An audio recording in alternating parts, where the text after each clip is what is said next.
All right, you're on. Hi guys, it's Chef Henry. Hope you haven't forgotten me. I'm here today on our daughter's birthday to make a jelly roll cake, which if you haven't heard of that, it's a kind of sponge cake that you make in a half a sheet pan and then roll into a log shape. Is that your prepared pan before you even start, Chef Henry? It is. I jumped ahead. I have sprayed the pan and lined it with parchment paper. The only thing I wish I had was a really flat pan.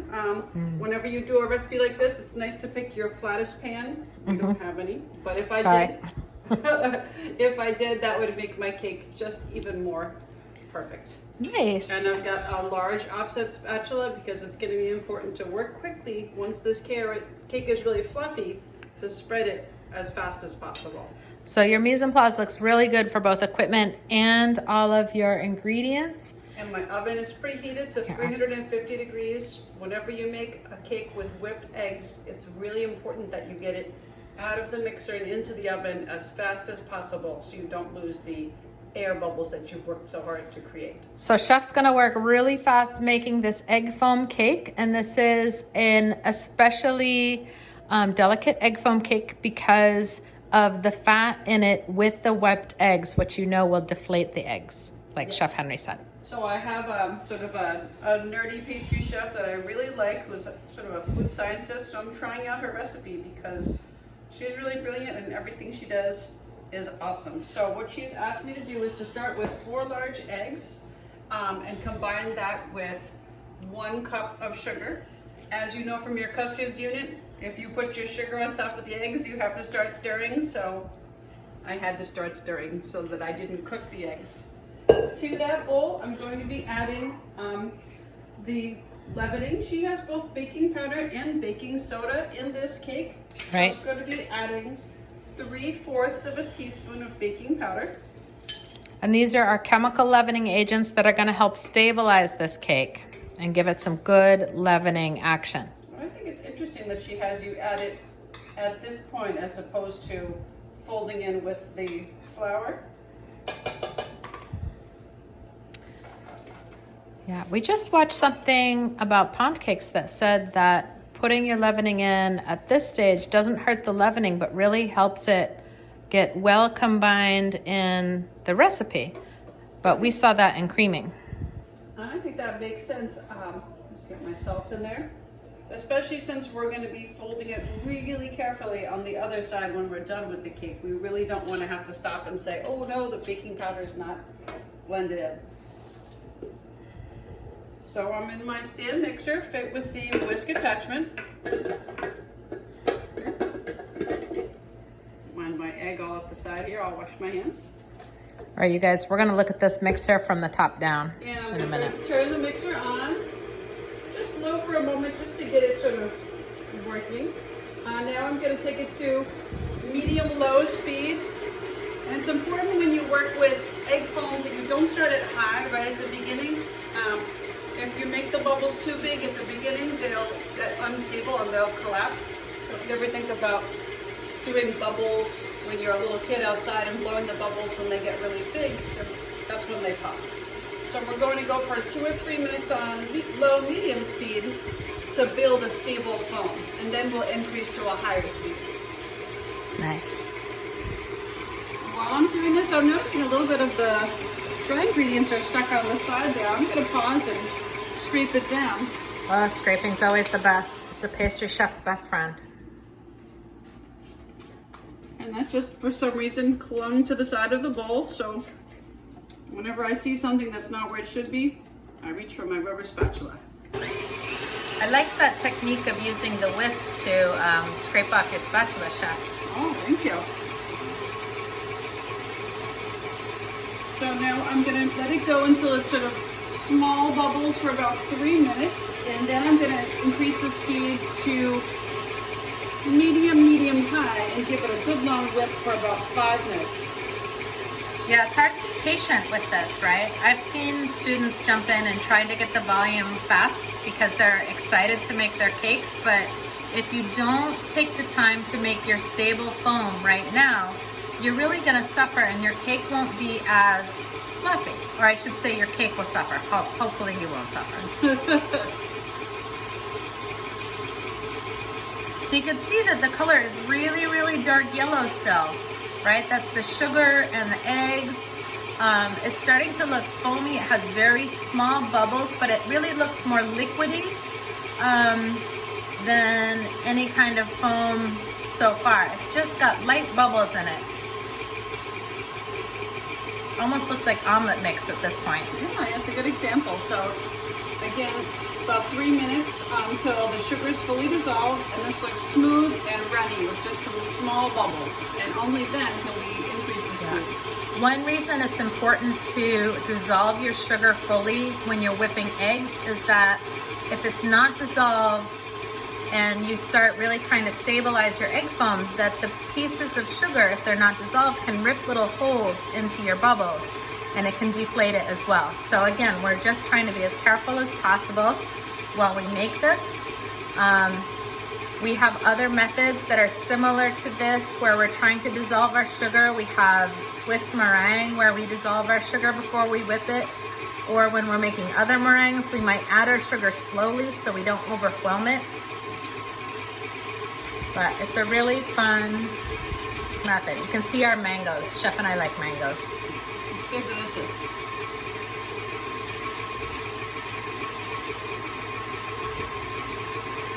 So, I don't know if you could see it. We can go ahead and move starting to the next to look stage. foamy. Do you want to touch it, Chef, to see if the sugar's dissolved? You could stop the mixer and Okay. touch it with your finger. I could, absolutely. I'm just going to scrape too. Yeah. So does that feel like I dissolved? can feel just very, very fine grains, but it's almost all the way dissolved. So maybe another 30 seconds or I think so? that sounds smart. And look at the top of that. When she stopped it, there's a fine bit of bubbles, but it's still mostly liquidy. So at this stage, we're trying to start our little, you know, our bubble matrix, as it were. And with our dissolved sugar, back on medium to low speed.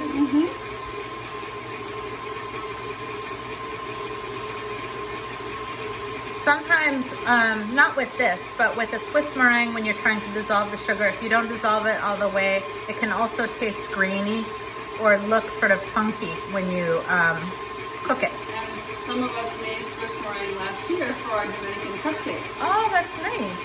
So you might have remembered us warming the egg whites and the sugar over a water bath and then using our fingers to test that the sugar was dissolved. Yeah. All right, I think I'm ready for the next step, which I'm going to go to medium and whip it until it's pale and yellow. And I'm using the author's words since I think it's nice. Thick enough to fall from the whisk in ribbons. And now ribbon is a really big word Yes. when you describe whipping eggs. We'll do that as a vocab term. So just take a look at the egg color right now. It is very yellow, almost like primary color yellow. And we're gonna try to get it a nice light yellow, and that will tell us that there is a lot of air in it. Similar to creaming method, the color is going to lighten, and when it lightens, it shows us that there's air in it.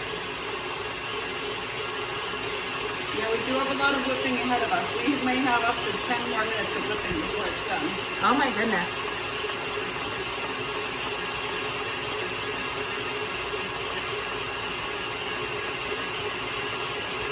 I can see it's looking happy.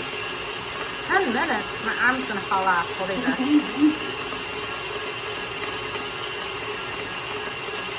So we're going to ribbon for 5 minutes, and then we're going to go to high, and we're going to try and get it double in volume and thick enough that the whisk leaves a vortex-like pattern in its width.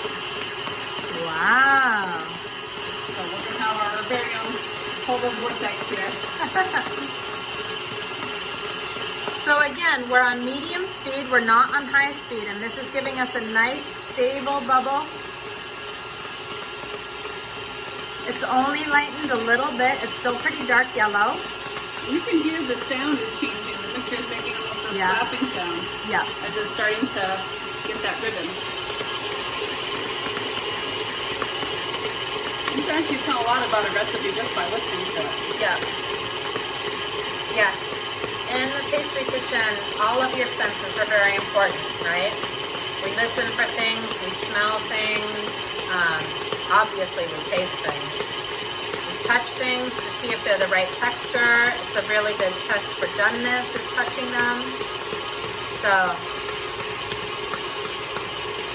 it's important to really pay attention to your surroundings. And she has a very nice disclaimer in this recipe, this chef that I love. She says here, everybody's mixer and their kitchen is different, and she said, your visual and textural clues should be your primary guidelines, not the amount of time. So she's asking you to really use your senses and your judgment. If it takes 7 minutes instead of 5, then it does. Yeah. So yeah, everybody's equipment is different, and even in kitchens, everybody's equipment is different. So like in a professional kitchen, so something might work a little bit different. You can see it's starting to lighten up. It's starting to look more foamy. It's getting there. Still looks pretty bright yellow, but it looks thicker now. Yeah, it's getting more like whipped cream, I'd say. Yeah.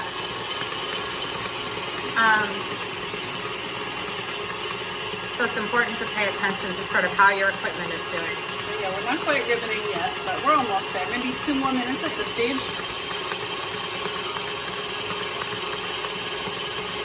And I thought it was interesting that she had you start with cold eggs, because a lot of very sort of technical chefs calculate the friction of the bowl and the mixer as your heat. So she specifically said take your eggs right from the refrigerator, knowing that we were going to have almost 15 minutes of whipping, and that would generate a lot of heat and basically bring the eggs up to room temperature. Right. That is some big pastry science there.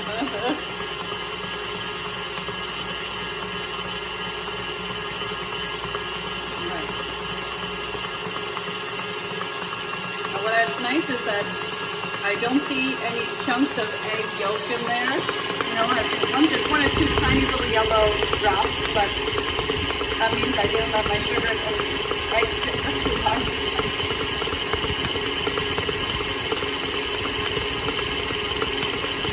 We're almost to the stage of turning it up to high. Are you going to show them ribbon stage? I can.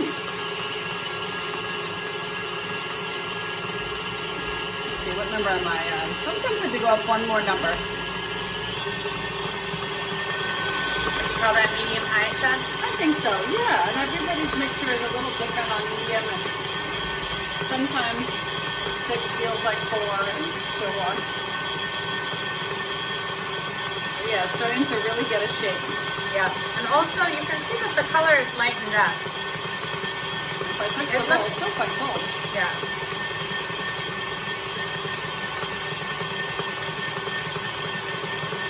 Another thing that pastry chefs do a lot is they sort of take the temperature of the bowl to sort of see what's happening, whether we're making bread or, you know, whipping something. You're always sort of checking in to see how it's doing, and you can get the temperature just like that.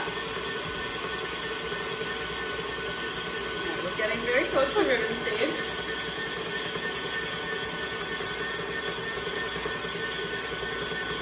And then this recipe, she gave a couple choices, but we chose the easiest one, melted butter. But she also said you could use nut oil, which is very expensive. It's not something we would do at school, probably, but you could use hazelnut oil or pistachio oil.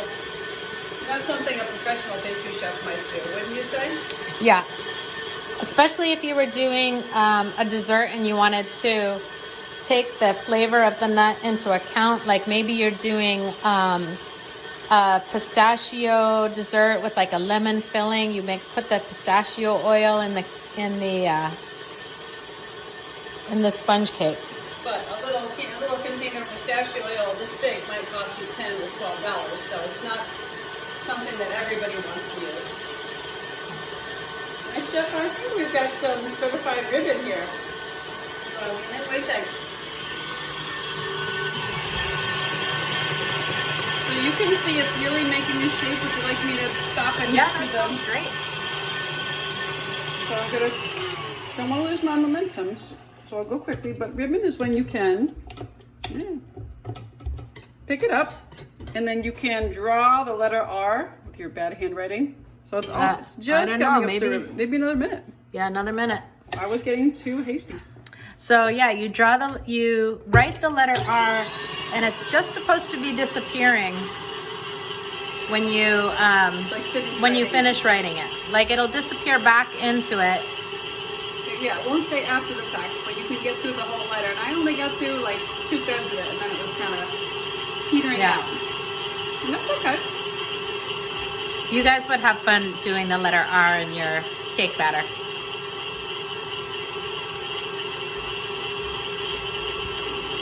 While I'm here waiting, I'm going to add my vanilla to my butter just to make sure those two liquid ingredients are ready. So I know there's any time. You can see it is starting to thicken up. It's also a very different color. But we don't want to rush it because we want our bubbles to be really small. Because the smaller and more even the bubbles, the more sturdy it's going to be. I don't know, have you guys ever had a latte with like the fancy latte with the foam on top? Sometimes you can see the foam with the big bubbles disappears right away, but the foam that is made with the really small, thick bubbles, that stays a lot longer.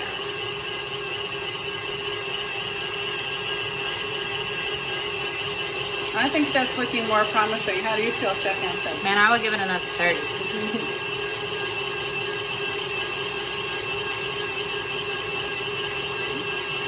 How's it feel? Still feels cold. And I'm very interested by this cold egg technique. So far we're 16 minutes into this recipe, almost 17 minutes. And you know that Chef Henry is just about the fastest worker I have ever seen in the kitchen. That's true. So it's important, even though she works really fast, that you need to have patience for some of the things you do. Some things you really can't rush, or you're gonna get a different outcome than you want. But if I was in a restaurant or a bakery, while I was doing this project, I might have something that I could start and stop. Like sometimes the pastry chef will have scissors and we'll cut pieces of parchment paper out for cake pans. Yep. Or we might just be slicing some strawberries on the side, something that we can not worry about, but make use of our time, because it would be silly just to stand here and do nothing. That's true. Like I'm doing. You're teaching. I think it looks more ribbony. What do you think, Chef Hanson? I think it looks really good. Let's write the R. Okay, guys. All right. What do you guys think? Oh. Oh yeah. Ooey, ooey, ooey. Nice. All right. How'd it do? Okay, just made it. You want to say again? Yeah. Oh, it did. Perfect. Now I'm very eager to I get hope to you high guys saw speed, it. as you guys are.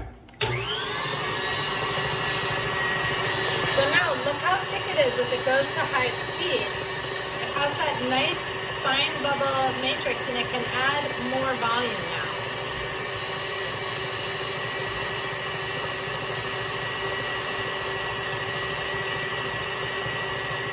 All right, now we're getting the real business going.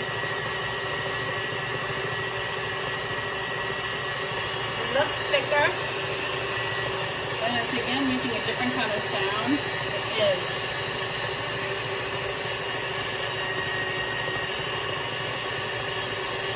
And what's great about something like a jelly roll is you can do anything you like with it. You can customize it. I can show you the filling we're going to use today. Oh yeah, no.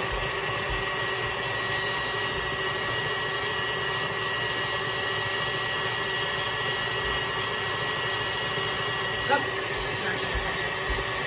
So I made a strawberry cream. I took heavy whipping cream, and I really went crazy. I put about an entire bag, about more than 1 ounce of freeze-dried strawberries into there. Just crushed them with a sifter, and then I whipped my strawberry whipped cream, and it tastes just like strawberry ice cream. Doesn't that look cool? And that's no food coloring at all. And this is similar to how the pound cake was made.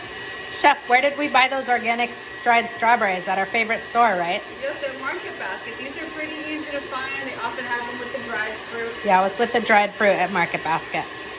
Trader Joe's also sells a lot of freeze-dried fruit, but it's a great way to add flavor without any of the liquid, because strawberries are 90% water by weight. So This represents like a whole pound of strawberries in terms of flavor, but no liquid for the recipe. So Yeah.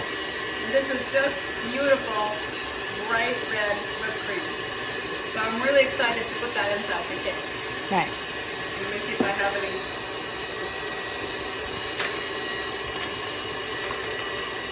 And they started out as sort of whole pieces, but you can see I broke them up with my fingers.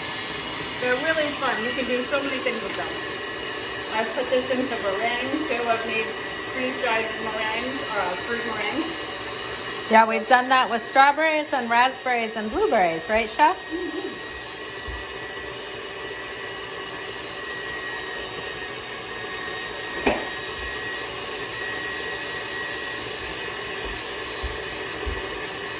All right, we're getting fluffier. We're still working towards the ultimate goal, but it's really getting there. You guys have been very patient. So this is the slow part, but once we are ready to fold it, we're gonna have to work both very quickly and very delicately. Because we need it to go into the oven before it deflates, right? We can't let the air out of our bubbles.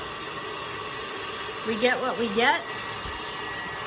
And again, we are physically putting air. This is our physical leavening part of this recipe, is we are physically whipping the air into this recipe. So this recipe has 2 leavening agents, right? Our chemical leavening agent that went in at the beginning. And it also has a physical leavening agent where we are whipping the whites, or I'm sorry, whipping the whole eggs to get the air into our light, fluffy egg foam cake.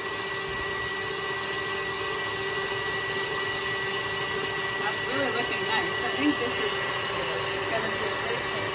Look at how light it is. Remember in the beginning it almost was like lemon yellow. It was almost the color of those mangoes behind it. But now it looks like almost the color of mayonnaise. Like a yellowy mayonnaise.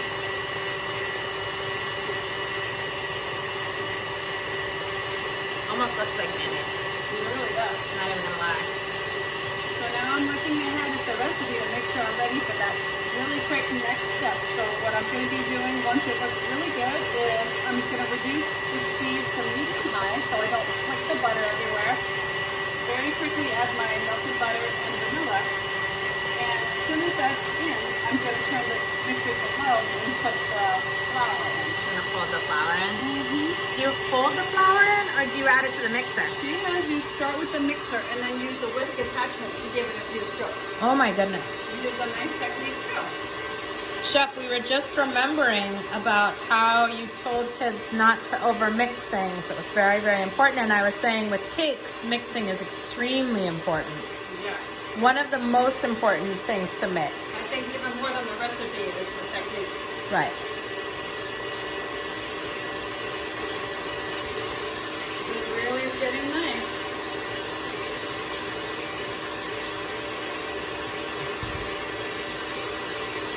So when you see them talk about folding in flour, when they says folding in, to fold ingredients together, it means to mix so gently that you're not gonna make the air come out of it, right? You can fold with usually a spatula, but you can also fold with a whisk. And if you have a huge batch of something that's really difficult, you might even fold with your hands. I just realized I hadn't sifted my flour, so I can go ahead and get that ready. Nice, Chef.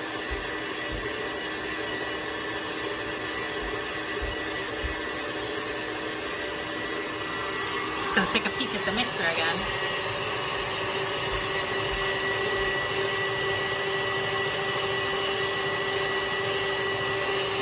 And I guess the part that's tricky with these recipes is knowing when you reach the maximum.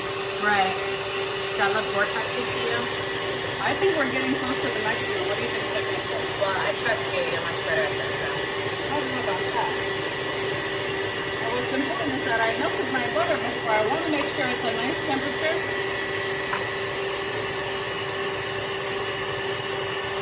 What temperature is the mixer bowl? It's warming up. It feels like maybe 50 degrees or so now. It's not refrigerator temperature anymore. And I might use my butter just a few moments because just as it's touching a metal spoon, I can see it's thinking about cooling off a little bit. I'm just going to do it 10 seconds to make sure that we don't have any issues with it touching the eggs. Solidify.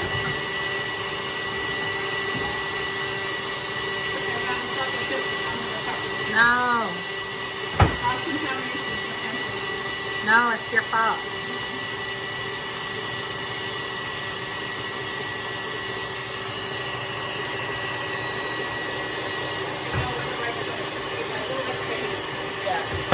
Yeah, because if it was too cold and it went into the eggs, which are about 50 degrees, it would solidify and make streaks. I hope this is coming up in the video. You can see how thick it looks, how stable it looks. It looks very, very similar to like a light fluffy mayonnaise. Okay, Chef Hanson, I'm thinking we're almost ready to let our butter. How do you feel about it? Let's do it. I think so. All right. So now one thing I'm going to try to do is add it in a steady stream. With anytime you're pouring, you know, a liquid into something whipping, like making buttercream, you want to try not to either flick it out of the bowl with the whisk or have it fall into in big clumps. So we're trying to add it gradually. So we're set to medium high. All at once in a steady stream, so I'm going to go quickly and carefully. I'm sorry. So she's not hitting the whisk. And look at that nice steady stream that she's doing. You can see the texture is changing. So we're gonna work quickly. All right, and now I'm gonna add it to medium low, add the sifted flour all at once. Oh my goodness. Woo! Now it has It freckles. says when the flour is nearly incorporated. I think that's about there. Yeah, did you see that? That was like a second or two. I'm gonna use Look this at that light, fluffy batter. and just kind of go around the sides, the couple turns, and that's the way to get that little nubbin out of the bottom. And I think Look at how fluffy that is. that's ready to go into the prepared pan. What do you think, Chef Hanson? Yeah, I think so. So I'm gonna quickly. I almost fell off the chair. It's really sad. I can't have my camera crew getting hurt. Yeah, I agree. I agree with this. So like if I stopped to like text my friend at this point, I would ruin a lot of the Oh my work gosh. of this cake. Yes, it is sometimes hard to know when you really can't walk away from a project. So now with a light touch too, you know, I don't want to obsess about getting it totally even, especially since it's going to be, you know, rolled up and filled. Oh, I hope they can see how fluffy this is. Wow, Chef, I must say that I am very, very, very impressed. Okay, kind of a little egg chunky there. Okay. So that is an egg chunk that got burned by the sugar. And that was my fault, guys. I should have known better. Get it. Oh, yeah. So again, it's like, well, I don't have to worry. Like the edge, we're probably going to trim the edge anyhow because it always comes out a little crusty. Right there. Oh, thank you, Chef Hanson. So you can see that ribboning as I just sort of dropped that last bit off. I'm going to pop it into the oven fast as I can. Ooh, looks good, Chef. How long does it cook for? Set my timer. Great question. It says about 12 minutes, so I know right off the top of my head that I'm gonna want to check it after 8 or 9 minutes. So maybe I can have Alexa set me a timer, and we'll come back when the cake comes out. Alexa, set an 8-minute timer.